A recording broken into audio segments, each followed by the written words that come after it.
en Es Radio, en Casa de Herrero, con Luis Herrero. Muy buenas tardes, señoras y señores. Bienvenidos al atardecer de este martes, día el 18 de julio de 2023. Continúa la cuenta atrás, ya solo quedan 4 días para que se acabe la campaña electoral y 5 para que llegue el día de la votación del 23 de julio, como ustedes saben. Bueno, durante todos estos días atrás les he venido diciendo que yo echaba de menos el protagonismo asiduo, habitual, no digo que no haya aparecido en algún momento, pero me ha sorprendido la ausencia casi continua de uno de los grandes contendientes en estas elecciones y que además está en principio llamado a desempeñar un papel muy interesante, muy importante, complementario, pero muy interesante, que es el de Santiago Abascal, el líder de Vox, como ustedes saben. Bueno, pues hoy es el día en el que sí que puedo contarles que Abascal ha irrumpido y que ha dicho cosas que pueden marcar de alguna manera el orden del día informativo y sobre todo que nos pueden dar pistas a propósito de lo que a partir del próximo domingo con toda seguridad se va a convertir en la gran incógnita.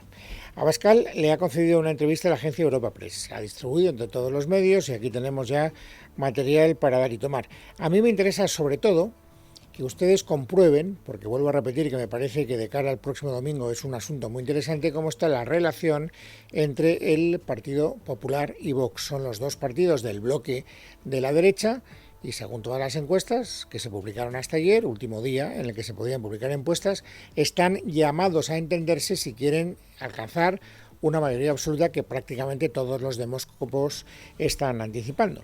Pero Abascal no parece demasiado contento con la actitud, con el comportamiento y con el discurso que ha venido desarrollando durante los últimos días el señor Feijóo con el Partido Popular. Así que de entrada, lo que parece desprenderse de su declaración, de la declaración de Abascal, es que el clima entre esos dos partidos es más bien frío.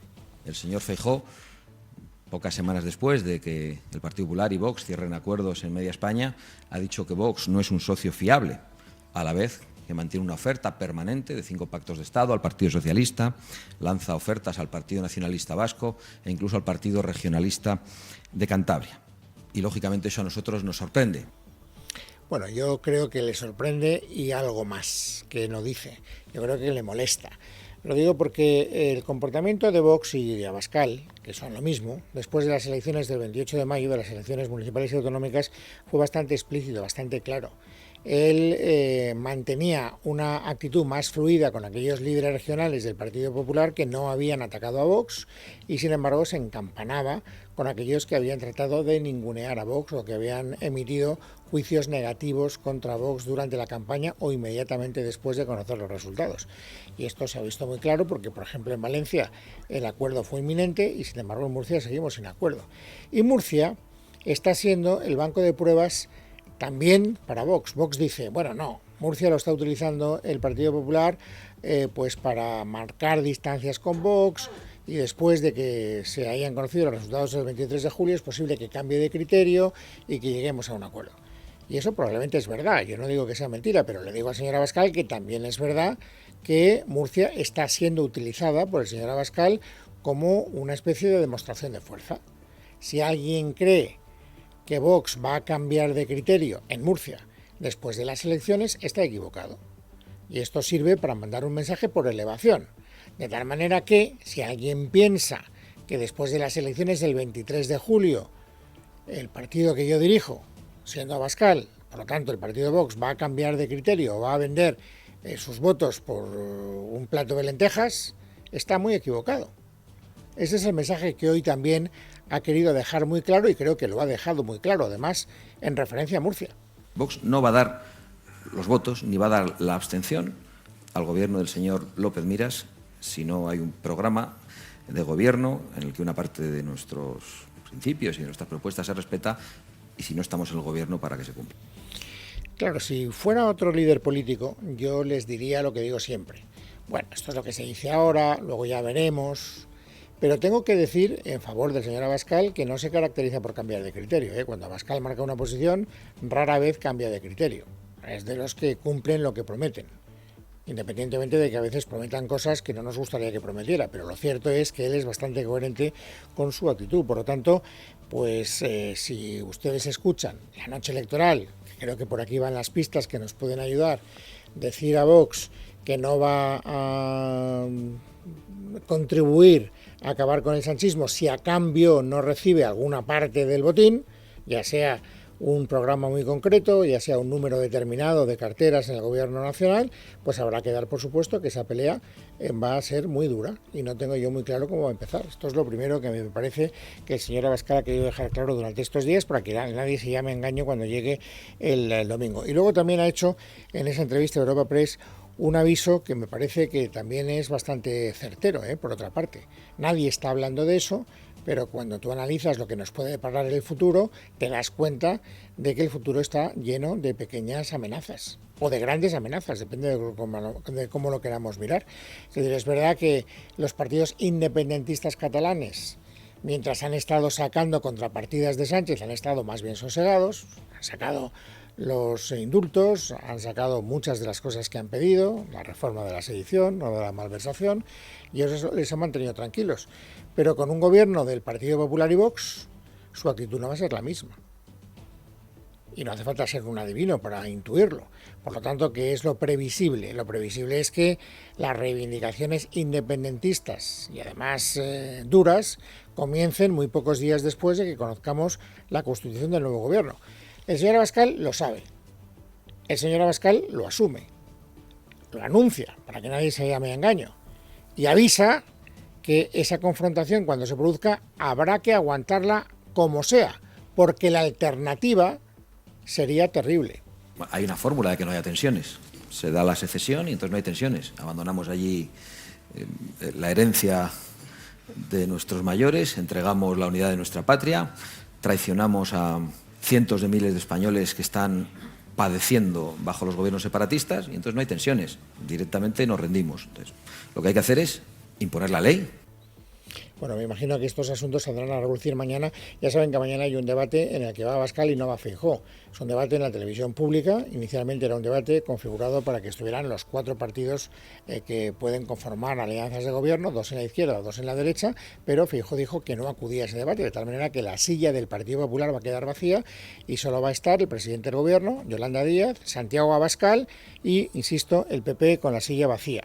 Bueno, le han preguntado en esa entrevista de Europa Press a Abascal que con qué ánimo va mañana a ese debate que debía ser a 4 y va a ser a 3.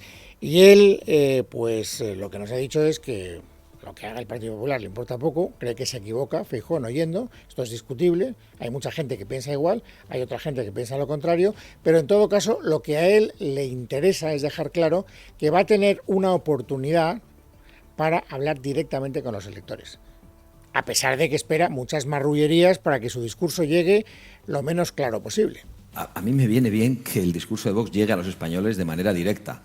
Imagino que entre interrupciones, demonizaciones, insultos, trampas y trucos de magia del presidente del gobierno. Pero me viene muy bien que el mensaje de los españoles, el mensaje de Vox llegue directo a las casas. Bueno, Feijóo ya les he dicho que no está la mañana y por lo tanto lo que pase mañana ya lo comentaremos. No sé cuál es el impacto que va a tener la ausencia del señor Feijóo y además tampoco la podremos medir porque hasta ahora teníamos los trackings diarios que nos iban diciendo este acierta o este se equivoca, se nota porque ha subido, porque ha bajado 1 punto, 2 puntos, 2 escaños, 3 escaños o ninguno. Pero esta herramienta a partir de ahora solo estará a disposición de los expertos. Tenemos una ley electoral que impide que los ciudadanos del común tengamos acceso a esa información. Por lo tanto, Feijóo no estará mañana y lo que tiene que hacer es aprovechar el tiempo que le queda de campaña electoral. Hoy ha estado en 2 medios de comunicación. Ha estado en Antena 3. Y él, yo creo que debe estar ya a estas alturas, esta es una impresión personal, arrepentido de haberse metido en el lío en el que se metió en el debate del pasado lunes, cuando dijo que el Partido Popular siempre había revalorizado por encima del IPC las pensiones, algo que era falso de toda falsedad. Él estuvo insistiendo durante varios días hasta que al final no ha tenido más remedio que rectificar. Él ahora lo que dice es, vale, tengo que matizar, tengo que rectificar, pero que no se confunda la rectificación con la mentira. Yo no miento. Lo que le puedo asegurar es que yo no mentí ni miento. Y si alguna vez digo una cosa que no es correcta, no es fruto de la mentira, sino es fruto de la inexactitud. Y además la rectifico. ¿Y cuál fue la inexactitud que cometió el señor Feijóo? Esta. La inexactitud que cometí fue que hubo años en los que no se actualizaron conforme a IPC, sin embargo hubo otros en los que se actualizaron por encima del IPC, sobre todo cuando el IPC era negativo. Eso es todo. Hubo un partido que congeló las pensiones y hubo otro que nunca congeló las pensiones. Bueno, yo ya me niego a seguir apostillando a propósito de esta cuestión. Ya están todos los datos encima de la mesa y cualquiera de los ciudadanos que han seguido con atención este culebrón tienen ya su idea perfectamente establecida. Ha dicho más cosas, ya no en Antena 3, sino en Expansión, que es un periódico económico. Ha hablado de cuestiones económicas y ha desglosado de una manera bastante sincrética algunas partes de su programa electoral, naturalmente en materia económica. Ninguna novedad, ¿eh? Todo lo que ha anunciado hoy ya lo había anunciado. Por ejemplo, que 2 medidas de política fiscal va a adoptar en sus primeros 100 días de gobierno, si es que gobierna.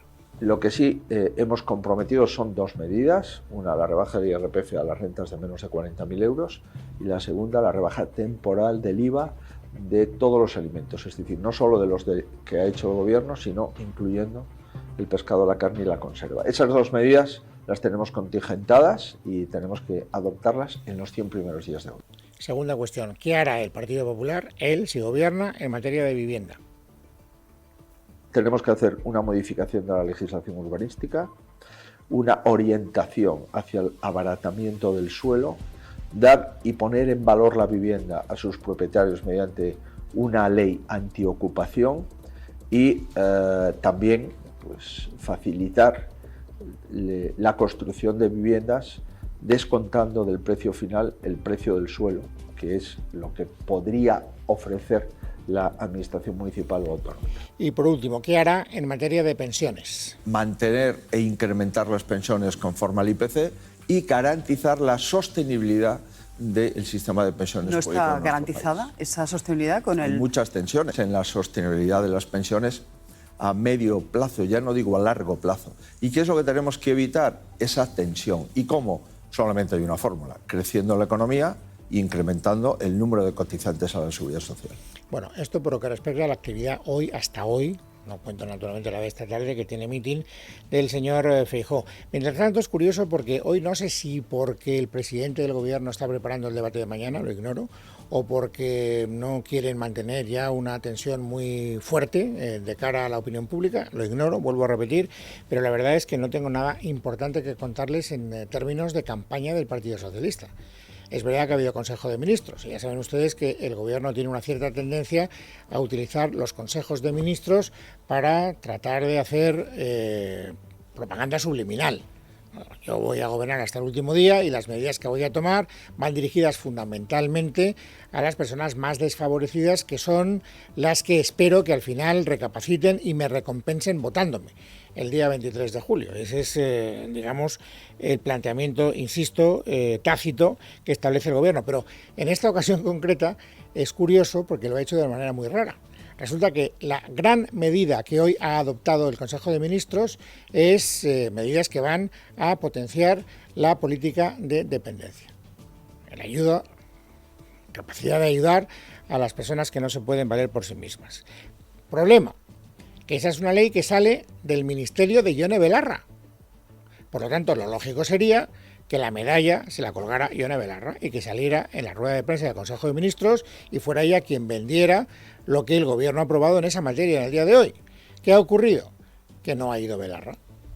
Y los periodistas se han quedado bastante atónitos, hasta el punto de que cuando ha llegado el turno de preguntas al portavoz del Gobierno, hemos asistido a este diálogo. Doy por hecho que... Como decía mi madre, levántate y ponte con ello. Muévete, ponte las pilas. Arréglate y sal a comerte el mundo. Ponte al volante. Deja o recoge a alguien. Hola. Ponte en marcha. Haz las entregas y visita a mamá.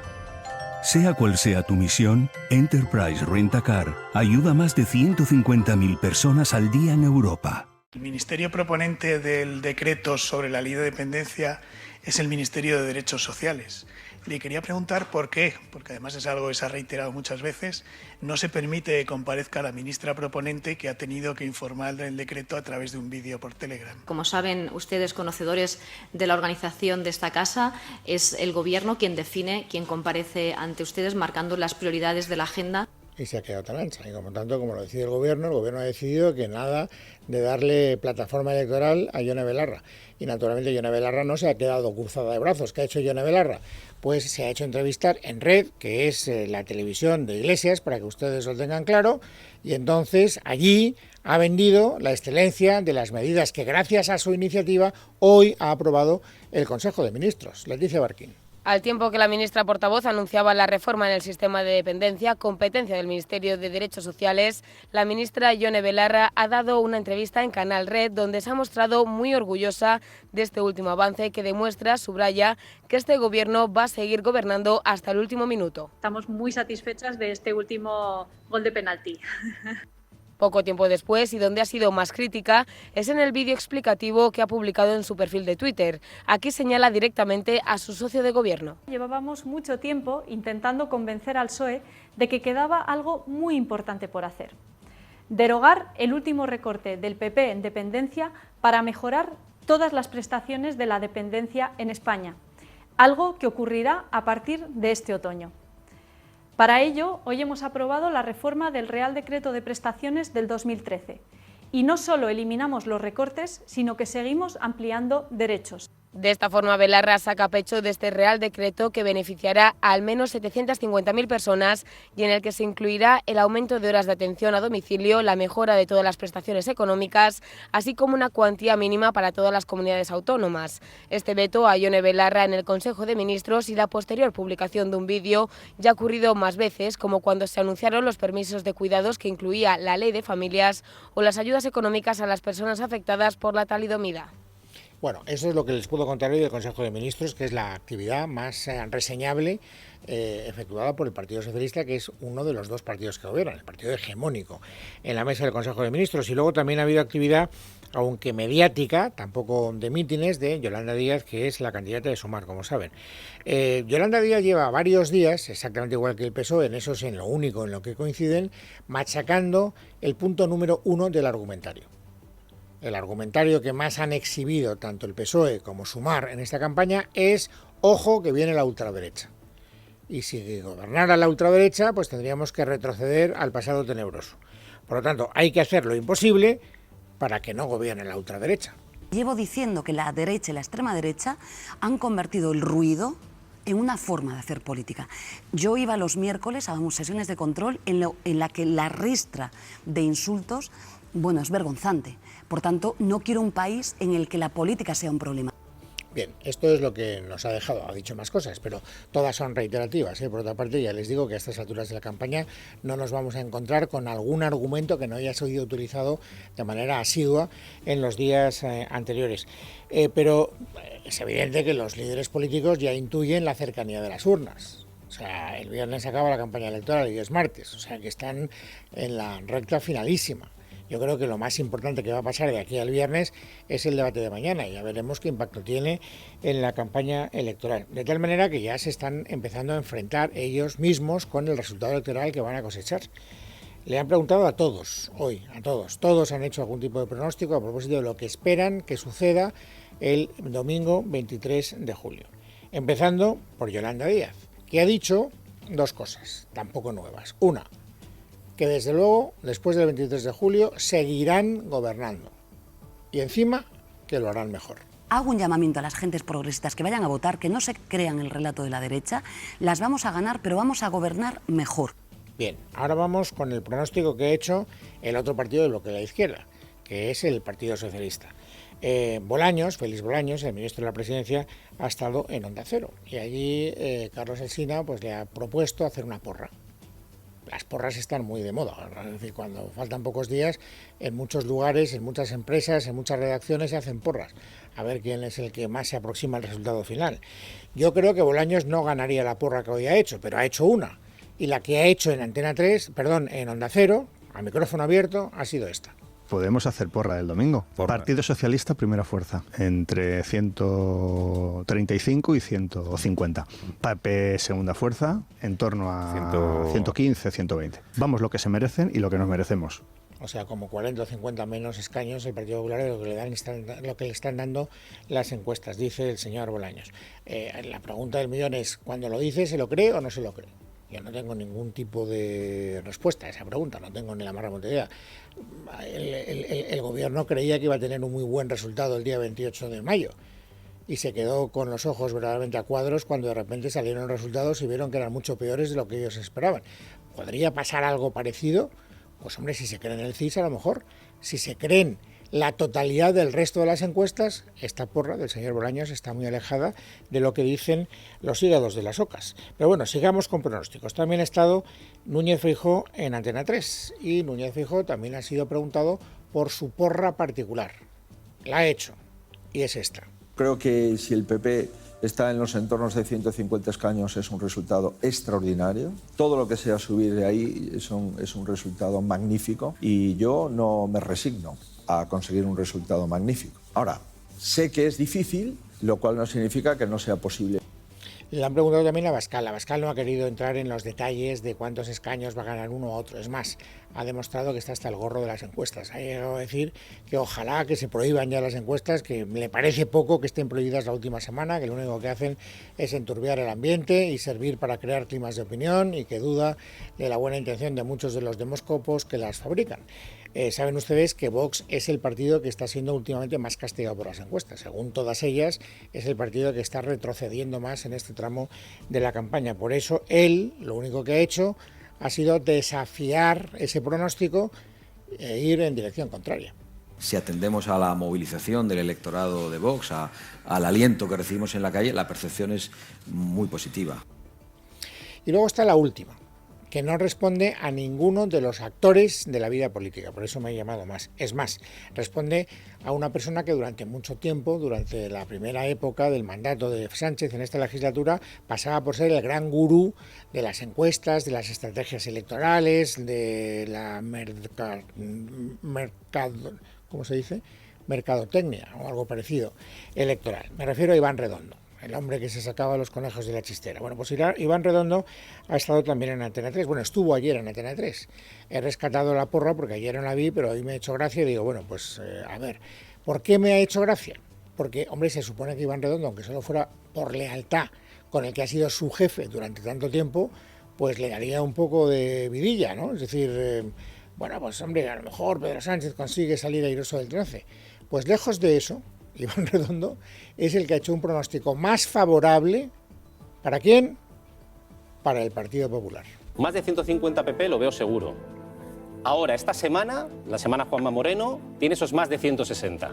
Y veremos hasta dónde llega. Yo veo 161, no los 165. Pero digo, PSOE, creo que el máximo son 115. Ya le estáis viendo planito y baja o sube. Depende de lo que vaya a pasar también este miércoles en el debate.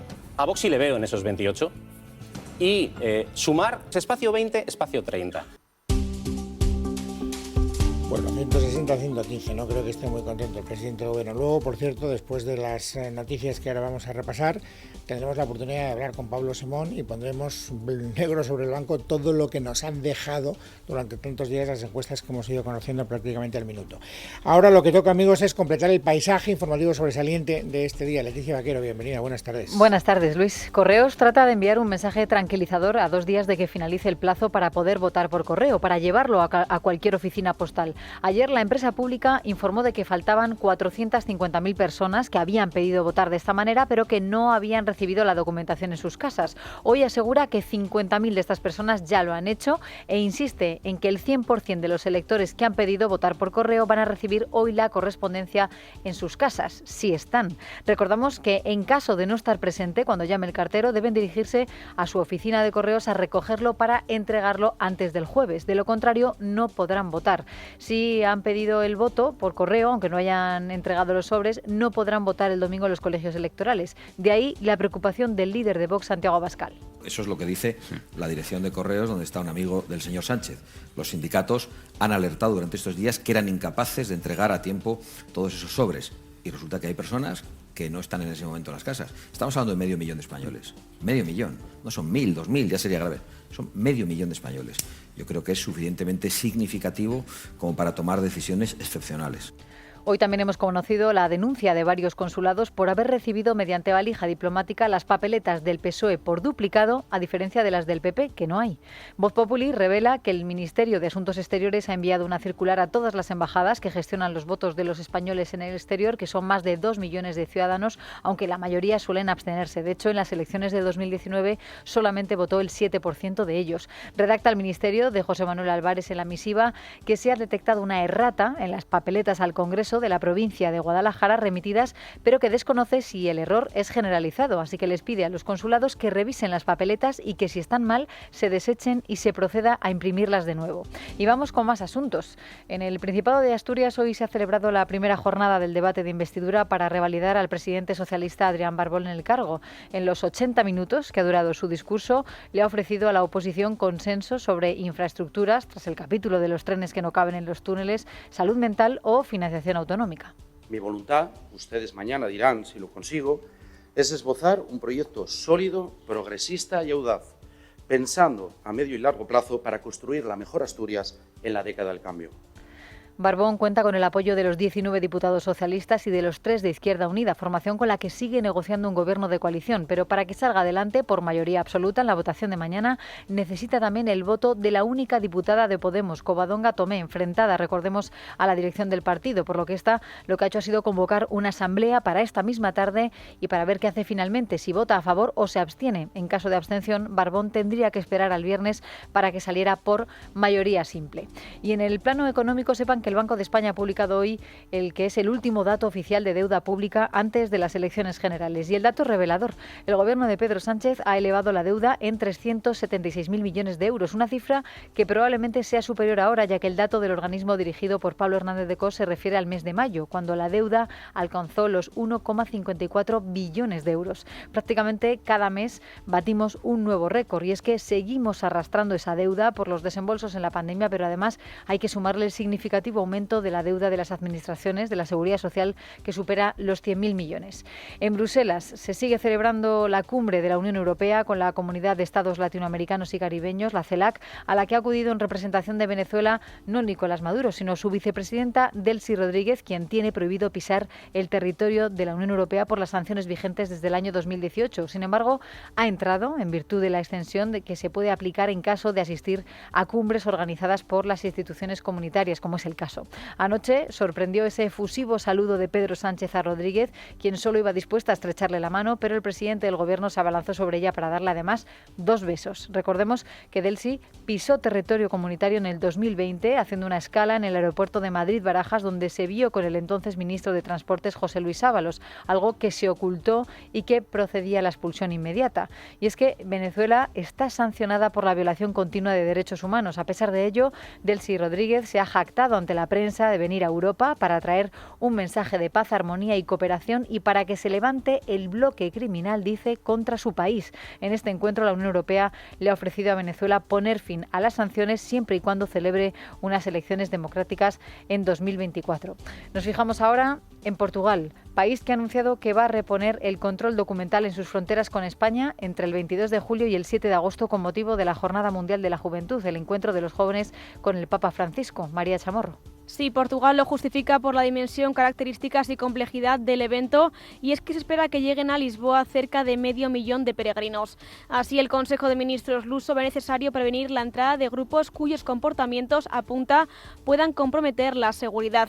El control lo va a realizar el Servicio de Extranjeros y Fronteras bajo el principio de proporcionalidad. Portugal ya tomó una medida similar durante la visita del Papa Francisco en 2017 a Fátima. Gracias, María. Y terminamos contándoles que el cadáver de un bebé encontrado hace una semana en la playa de Roda de Berá, en Tarragona, en un avanzado estado de descomposición y del que no había denuncias previas de desaparición, corresponde a una niña que viajaba con sus padres en patera desde Argelia. Según la investigación, tras obtener el perfil genético de las muestras, encontraron una relación de parentesco familiar con una mujer cuyo cadáver fue recuperado el 6 de abril cerca de Baleares. Era el de su madre. La pequeña, de 8 meses, iba con sus padres en la embarcación en la que viajaban 15 personas. Salió el 21 de marzo de Argelia y naufragó 15 días después en aguas Baleares. En Casa de Herrero, con Luis Herrero. Es Radio.